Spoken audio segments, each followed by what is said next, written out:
He's 17 years old, a scientist, an inventor, and also a student. JackAndraka, thank you so much for being here with us. It's a pleasure to have you. Thanks so much for having me. Tell us a little bit about how you started into science. I understand that you were very, very young and you knew right there and then that you wanted to be a scientist. Yeah, so ever since the age of 3, I've always been fascinated with science, and I really have to say it's my parents who got me into it, got me hooked on the science bug.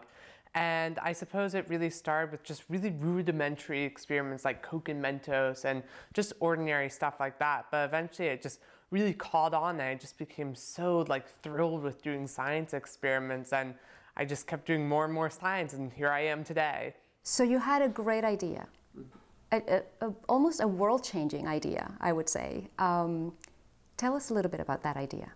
Yeah, so what I created was a new way to detect pancreatic, ovarian, and lung cancer that costs 3 cents and takes 5 minutes to run. This makes it 168 times faster, over 26,000 times less expensive, and over 400 times more sensitive than our conventional methods of detection, but also it can detect the cancers in the earliest stage, when something has close to 100% chance of survival. And so far, it is over 90% accuracy at detecting these cancers.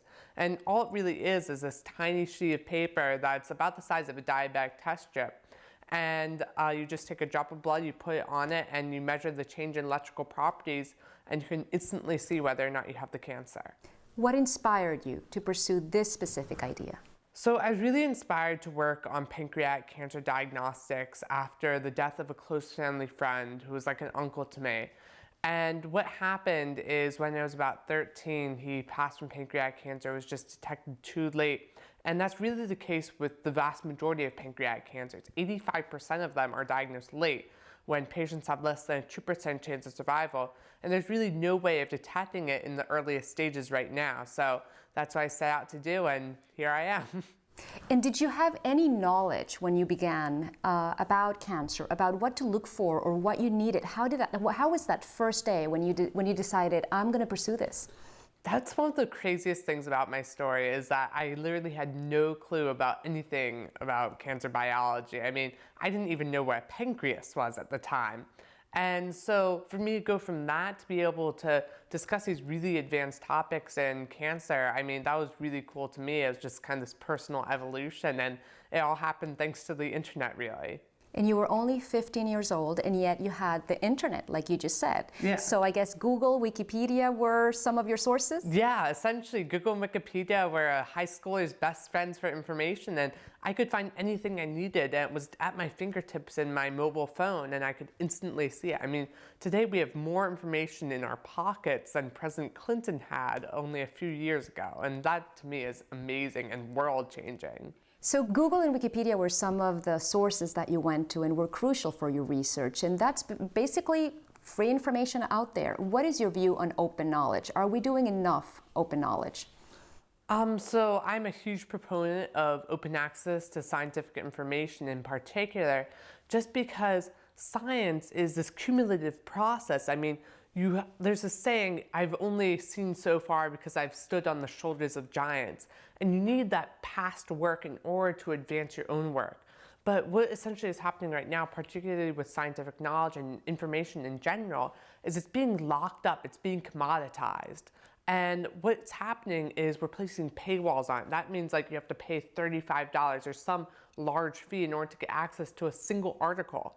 And this exponentially raises the cost of doing scientific research and innovating, because it makes it such that it's like this cost of entry barrier to being able to do science.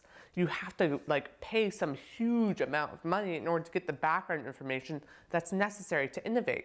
Did you run into situations where you were trying to research and you found that you needed to pay for an article or the information was not publicly available? Yeah, I've constantly run into that, and that was one of the major problems throughout my research. I mean, I had to come up with all these different ways of pirating articles and stuff, and to be forced to almost be this illegal criminal, having to steal these scientific articles, I mean, that's really demeaning, especially for a young scientific researcher. I mean, what type of message are we sending to our youth when we're saying, oh, you have to steal in order to be able to do scientific research. I mean, that's not a right message to me. And I think that we have to change this such that anyone, regardless of where they're from, should have access to scientific information, because knowledge shouldn't be a commodity and science shouldn't be a luxury. It should be a basic human right that anyone can do. You've coined the term knowledge democracy.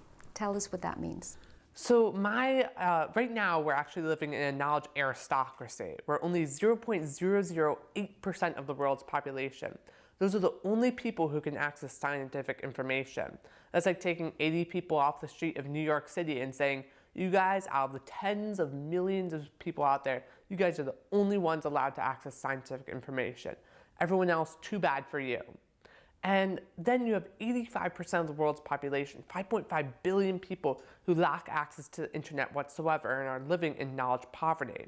And that was my next question to you was, can we really achieve this with the digital divide that we see in the world? I really think that we can, because we're seeing so many people coming online in the next few years, because the digital divide is beginning to shrink because of the infiltration of markets with like mobile technologies like your smartphone. I mean, your smartphone is this incredibly powerful platform that you can do all these amazing things with.